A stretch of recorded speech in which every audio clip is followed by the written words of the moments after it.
Welcome to Roopa's kitchen. ഇന്ന് നമ്മൾ ഉണ്ടാക്കുന്നത് ഇതുപോലെ അടിപൊളിയായിട്ടുള്ള ഒരു രാജ്മ കറിയാണ്.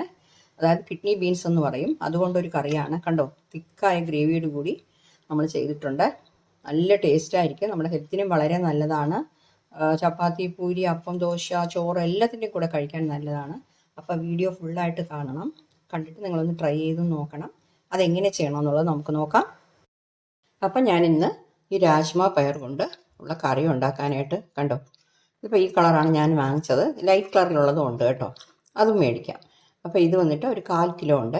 ഇത് ഞാൻ ഓവർനൈറ്റ് വെള്ളത്തിൽ കുതിരാൻ വെച്ചിരുന്നതാണ്. അതായത് ഇന്നലെ രാത്രി ഞാൻ വെള്ളം ഒഴിച്ച് കുതിർക്കാനായിട്ട് വെച്ചിരുന്നതാണ്. അങ്ങനെ ചെയ്യുന്നതാണ് നല്ലത്. ഇപ്പം ഡിന്നറിന് നിങ്ങൾ എടുക്കുകയാണെങ്കിൽ രാവിലെ വെള്ളം ഒഴിച്ച് കുതിർക്കാനായിട്ട് വെച്ചിട്ട് രാത്രി എടുക്കാം. ഇതിപ്പോൾ ഞാൻ രാവിലത്തെ ബ്രേക്ക്ഫാസ്റ്റിന് എടുക്കുകയാണ്. അപ്പോൾ ഇത് നല്ല രീതിയിൽ കുതിർന്നിട്ടുണ്ട്. ഇനിയിപ്പോൾ നമുക്കിത് വേവിച്ചെടുക്കണം. അപ്പോൾ ഒരു കുക്കർ എടുത്തിട്ട് നമുക്ക് ഇട്ട് കൊടുക്കാം. ഇപ്പോൾ കണ്ടു, വെള്ളം വന്നിട്ട് നിങ്ങളിപ്പം 1 കപ്പ് രാജ്മ എടുക്കുകയാണെന്നുണ്ടെങ്കിൽ 2 കപ്പ് വെള്ളം ഒഴിച്ചോണം. ഓക്കെ, ഇപ്പം ഞാൻ 1/4 കിലോ ഇപ്പം 1 കപ്പിനുള്ളത് അളന്ന് നോക്കിയതാണ്. 2 കപ്പ് വെള്ളം ഒഴിച്ചിട്ടുണ്ട്. ഏതാണ്ട് ഇത് മുങ്ങുന്ന രീതിയിൽ വെള്ളം വേണം. ഓക്കെ, അപ്പോൾ ഓരോ കുക്കറിനനുസരിച്ചാണ് അതിൻ്റെ വേവായിരിക്കും. പക്ഷേ നല്ല രീതിയിൽ രാജ്മ പയർ വേകണം. എന്തെന്ന് വെച്ചാൽ രാജ്മ ബീൻസ്, അതായത് കിഡ്നി ബീൻസ് എന്നും പറയും കേട്ടോ, അത് നല്ല രീതിയിൽ വെന്ത് കിട്ടണം നമുക്ക്. അപ്പോൾ ചില കുക്കറിലാണെങ്കിൽ 3 വിസിൽ വെച്ചാൽ തന്നെ നല്ല വേവും, ചിലതിലാണെങ്കിൽ 5-6 വിസിൽ വെക്കേണ്ടി വരും. അപ്പോൾ നിങ്ങളുടെ കുക്കറിൻ്റെ വേവ് അനുസരിച്ച് നിങ്ങൾ വെച്ച് വേവിച്ചെടുത്തോണം കേട്ടോ. അപ്പോൾ ഇതിൻ്റെ കൂടെ നമുക്ക് ഒരു 1/4 ടീസ്പൂൺ മഞ്ഞൾപ്പൊടി ഇട്ട് കൊടുക്കാം. അത് കഴിഞ്ഞിട്ട് ഒരു 1/2 ടീസ്പൂൺ മുളക് പൊടി, ഞാൻ കാശ്മീരി ചില്ലി പൗഡറാണ് ചേർക്കുന്നത്. ഒരു 1/2 ടീസ്പൂൺ മതി കേട്ടോ. അതും കൂടെ ഇട്ട് കൊടുത്തിട്ടുണ്ട്. കുറച്ച് ഉപ്പും കൂടെ ഇട്ട് കൊടുക്കാം. ഇട്ട് കൊടുത്തിട്ട് നമുക്കിത് ഒന്ന് വേവിച്ചെടുക്കണം.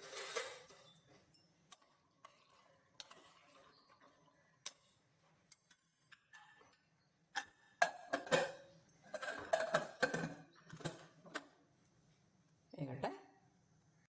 അതിനായിട്ട് ഒരു പാൻ ചൂടാക്കാൻ വെച്ചിട്ടുണ്ട്. അതിൽ വന്നിട്ട് 1 ടേബിൾ സ്പൂൺ നെയ്യ് ഒഴിച്ചു കൊടുക്കാം. അത് കഴിഞ്ഞിട്ട് 1 ടേബിൾ സ്പൂൺ എണ്ണയും കൂടെ ചേർക്കാം. 1 ടേബിൾ സ്പൂൺ എണ്ണയും കൂടെ ചേർത്തിട്ടുണ്ട്. രണ്ടും കൂടെ ഒന്ന് ചൂടാകട്ടെ. ചൂടായിട്ടുണ്ട്. ഇനിയിപ്പോൾ നമുക്കിതിൽ ഒരു കഷ്ണം പട്ട, ഒരു തക്കോലം, 2 ഏലക്ക, 2 ഗ്രാമ്പു, അതുപോലെ തന്നെ കറുത്ത ഏലക്ക ഉണ്ടെങ്കിൽ ഒരെണ്ണം ചേർക്കാം കേട്ടോ. അതുണ്ടെങ്കിൽ ചേർത്താൽ മതി, ഇല്ലെങ്കിൽ കുഴപ്പമില്ല. ഇതെല്ലാം കൂടെ ചേർത്ത് കൊടുക്കുന്നേ. ഇനി വന്നിട്ട് ഇതിൽ 1/2 ടീസ്പൂൺ പെരിഞ്ജീരകം, അതും കൂടെ ചേർക്കാം. പെരിഞ്ജീരകത്തിൻ്റെ ടേസ്റ്റ് ഇഷ്ടമല്ലെങ്കിൽ നിങ്ങൾ അത് ചേർക്കണ്ട, അവോയ്ഡ് ചെയ്യാം. ചൂടാകട്ടെ. അടുത്തതിൽ സവാള ഇങ്ങനെ പൊടിപ്പൊടിയായിട്ട് കട്ട് ചെയ്ത് വെച്ചിട്ടുണ്ട്. അത് ഒരു 3 എണ്ണം വരെ, ചെറുതാണെങ്കിൽ 3 എണ്ണം എടുക്കാം, വലുതാണെങ്കിൽ 2 എണ്ണം മതി. മീഡിയം സൈസിലായിരുന്നു, ഞാൻ 2 എണ്ണം എടുത്തിട്ടുണ്ട്.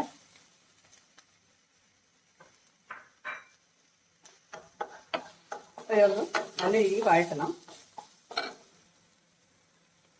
ഇതിൻ്റെ കൂടെ 1 ടീസ്പൂൺ ഇഞ്ചി വെളുത്തുള്ളി പേസ്റ്റ് ചേർക്കുന്നേ. അതും ചേർത്തിട്ട് നല്ല രീതിയിൽ നമുക്ക് വഴറ്റിയെടുക്കാം. അപ്പോൾ നമ്മുടെ സവാള നല്ല രീതിയിൽ വഴറ്റിട്ടുണ്ട്. ഇനി ഫ്ലെയിം കുറച്ച് വെച്ചിട്ട് നമുക്ക് കുറച്ച് പൊടികളൊക്കെ ചേർക്കാനുണ്ട്. ഒരു 1/4 ടീസ്പൂൺ മഞ്ഞൾപ്പൊടി, നമ്മൾ വേവിക്കാൻ നേരത്തെ മഞ്ഞൾപ്പൊടി ചേർത്തിട്ടുണ്ട്, അതുകൊണ്ട് തീരെ കുറച്ച് മതി. 1/4 ടീസ്പൂണേക്കാളും കുറച്ച് മതി മഞ്ഞൾപ്പൊടി. ഗരം മസാല പൗഡർ ചേർക്കണം, അത് ഒരു 1/2 ടീസ്പൂൺ മതി. ഇത് 1/2 ടീസ്പൂണിൻ്റെ അളവാണ് കേട്ടോ, അതുകൊണ്ടാണ് ഞാനിത് 1 സ്പൂൺ ചേർത്തത്. അത് കഴിഞ്ഞിട്ട് നമുക്കിതിൽ മുളക് പൊടി ചേർക്കണം. മുളക് പൊടി ഒരു 2 ടീസ്പൂൺ വരെ ചേർക്കാം. ഇത് കാശ്മീരി ചില്ലി പൗഡർ ആയതുകൊണ്ടാണ് ഞാൻ ഇത്രയും ചേർക്കുന്നത് കേട്ടോ. എരിവുള്ള മുളക് പൊടിയാണെങ്കിൽ നിങ്ങൾ സൂക്ഷിച്ച് ചേർത്തോണം. നമ്മൾ ആദ്യം ഒരു 1/2 ടീസ്പൂൺ മുളക് പൊടി ചേർത്തിട്ടുണ്ട്. 1 ടീസ്പൂൺ മല്ലിപ്പൊടി. അപ്പോൾ ഇത്രയും ചേർത്തിട്ടുണ്ട്. ഇനിയിപ്പോൾ എല്ലാം കൂടെ നമുക്കൊന്ന് ചൂടാക്കാം. ഉപ്പ് പൊടിയും കൂടെ ചേർത്ത് കൊടുക്കാം. നേരത്തെ നമ്മൾ അതിൽ കുറച്ച് ഉപ്പ് പൊടി ചേർത്തിട്ടുണ്ട്. അപ്പോൾ എല്ലാം കൂടെ ഒന്ന് പച്ചമണം മാറട്ടെ.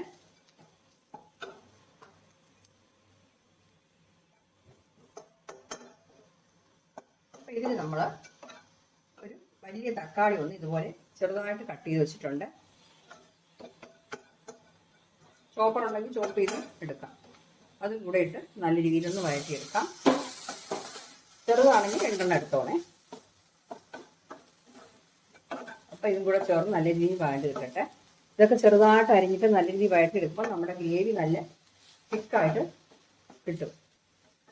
വഴറ്റിയെടുക്കട്ടെ. അപ്പോൾ കണ്ടോ, നമ്മുടെ രാജ്മ നല്ല വെന്തിട്ടുണ്ട്. ഞാൻ തുറന്ന് നോക്കി.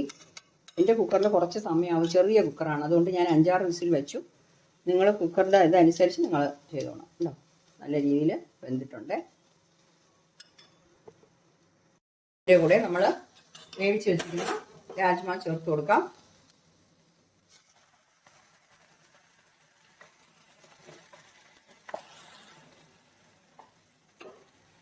ഇതിൻ്റെ കൂടെ നമുക്കൊരു 1/4 കപ്പ് വെള്ളവും കൂടെ ചേർത്തിട്ട്, നമ്മൾ രാജ്മ വേവിച്ച വെള്ളമുണ്ട്, അപ്പോൾ നമുക്കിത് കുറച്ചുകൂടെ ഒന്ന് വേവിച്ചെടുക്കാനുണ്ട്. നമ്മുടെ ഈ ഇട്ട മസാലയൊക്കെ നമ്മുടെ രാജ്മയിൽ ചേരണം. അപ്പോൾ കുറച്ച് മല്ലിയിലയും കൂടെ ഞാൻ ഇതിൻ്റെ കൂടെ ചേർത്ത് കൊടുക്കുന്നേ. ഇതും കൂടെ കടന്ന് വേവുമ്പോൾ അത് പ്രത്യേക ഒരു ഫ്ലേവറായിരിക്കും. ഓക്കെ, അപ്പോൾ ഇത് വെച്ച് വന്നിട്ട് മീഡിയത്തിലും ലോക്കും ഇടയ്ക്ക് ഫ്ലെയിം വെച്ച് വേവിച്ചെടുക്കാം. ഒരു 10 മിനിറ്റെങ്കിലും ഇതുപോലെ തിളപ്പിക്കണം.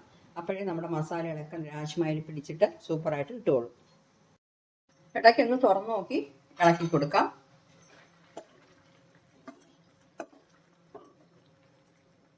ഉപ്പിൻ്റെ ടേസ്റ്റ് നോക്കിക്കോണേ.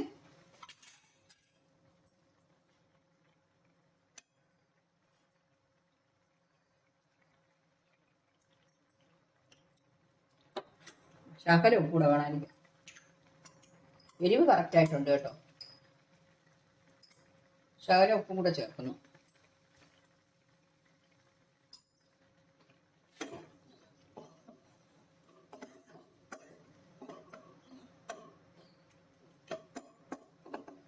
പത്ത് മിനിറ്റ് ആവട്ടെ. ഇപ്പം നോൺ സ്റ്റിക്ക് ആയതുകൊണ്ട് അടിപിടിക്കുകയോ അങ്ങനത്തെ പ്രശ്നമൊന്നുമില്ല. ഇല്ലാത്ത പാത്രമാണെങ്കിൽ നിങ്ങൾ തുറന്ന് നോക്കി ഇടയ്ക്കിടയ്ക്ക് ഇളക്കി കൊടുത്തോണം. ഫ്ലെയിം മീഡിയത്തിന് ലോക്കും ഇടയ്ക്ക് വെച്ചോണം. ഓക്കെ, അപ്പോൾ നമ്മൾ മൂടി വെച്ചിട്ട് 10 മിനിറ്റ് ആയിട്ടുണ്ട്. തുറന്ന് നോക്കാം. കണ്ടോ, ഗ്രേവിയൊക്കെ തിക്കായിട്ട് നല്ല രീതിയിലായി കിട്ടിട്ട്. ഈ തക്കാളി വേണമെങ്കിൽ നിങ്ങൾക്ക് മിക്സിയിൽ അരച്ചിട്ട് നമ്മൾ ഈ തക്കാളി ഇട്ട സമയത്തെ അത് ചേർക്കാം. ചേർത്തിട്ട് അതിനെ വഴറ്റിയാലും മതി. അപ്പം ഗ്രേവി ഇച്ചിരി കൂടി നല്ല രീതിയിൽ നല്ല തിക്കായിട്ട് കിട്ടും. ഇതിപ്പോൾ നല്ലതായിട്ടുണ്ട്. അഥവാ നിങ്ങൾക്ക് തക്കാളി വേവാതെ കിടക്കുകയാണെന്നെങ്കിൽ ഒന്ന് മാഷ് ചെയ്ത് കൊടുത്താൽ മതി. ഒരു പാത്രം എന്തെങ്കിലും വെച്ചിട്ട് ഒന്ന് പ്രസ് ചെയ്ത് കൊടുത്താൽ മതി. ഇനിയിപ്പോൾ നമ്മൾ തീരെ ചെറുതായിട്ടാണ് ഇട്ടത്, അത് കുഴപ്പമില്ല, നല്ല രീതിയിൽ വെന്തിട്ടുണ്ട്. കുറച്ച് കസ്തൂരി മേത്തി ചേർക്കുന്നേ. കസ്തൂരി മേത്തിയും കൂടെ ചേർക്കുമ്പോഴാണ് നല്ലൊരു മണവും ടേസ്റ്റും ഒക്കെ കിട്ടുന്നത്. നമ്മളെ നോർത്ത് ഇന്ത്യൻ സ്റ്റൈലിലുള്ള കറിയും ആയി കിട്ടും. അതുപോലെ നമ്മൾ റെസ്റ്റോറൻറ്റിലൊക്കെ ഇന്ന് വാങ്ങിക്കുമല്ലോ, അതേ ടേസ്റ്റി കിട്ടും. അപ്പോൾ നമ്മുടെ രാജ്മ കറി സൂപ്പറായിട്ട് കിട്ടിയിട്ടുണ്ട്. ഞാനിപ്പോൾ ഫ്ലെയിം ഓഫ് ചെയ്തേക്കാം. ഇപ്പോൾ കണ്ടോ, നമ്മുടെ രാജ്മ കറി സൂപ്പറായിട്ട് തിക്കായ ഗ്രേവിയോട് കൂടി കിട്ടിയിട്ടുണ്ട്. നല്ല ടേസ്റ്റായിരിക്കും. ചപ്പാത്തി, പൂരി, അതേപോലെ അപ്പം, ദോശ, ചോറിൻ്റെ കൂടെയൊക്കെ കഴിക്കാൻ നല്ലതാണ്. ഇത് കിഡ്നി ബീൻസ് എന്ന് പറയുന്ന ഈ രാജ്മ നമ്മുടെ ഹെൽത്തിന് വളരെ നല്ലതാണ്. നിങ്ങൾ ഗൂഗിളിൽ പോയി സെർച്ച് ചെയ്ത് നോക്കിയാൽ അറിയാൻ പറ്റും. ഓക്കെ, അപ്പോൾ ഇന്നത്തെ ഈ വീഡിയോ എല്ലാവർക്കും ഇഷ്ടപ്പെട്ട് കാണുമെന്ന് വിശ്വസിക്കുന്നു. നിങ്ങൾ ഇതുവരെ എൻ്റെ ചാനൽ സബ്സ്ക്രൈബ് ചെയ്തില്ലെങ്കിൽ ദയവേത് സബ്സ്ക്രൈബ് ചെയ്യാനും ലൈക്ക് ചെയ്യാനും ഷെയർ ചെയ്യാനും കമൻറ്റ് ചെയ്യാനും മറന്നു പോകരുതേ. അപ്പോൾ അടുത്തൊരു നല്ല വീഡിയോ ആയിട്ട് വീണ്ടും കാണാം. താങ്ക്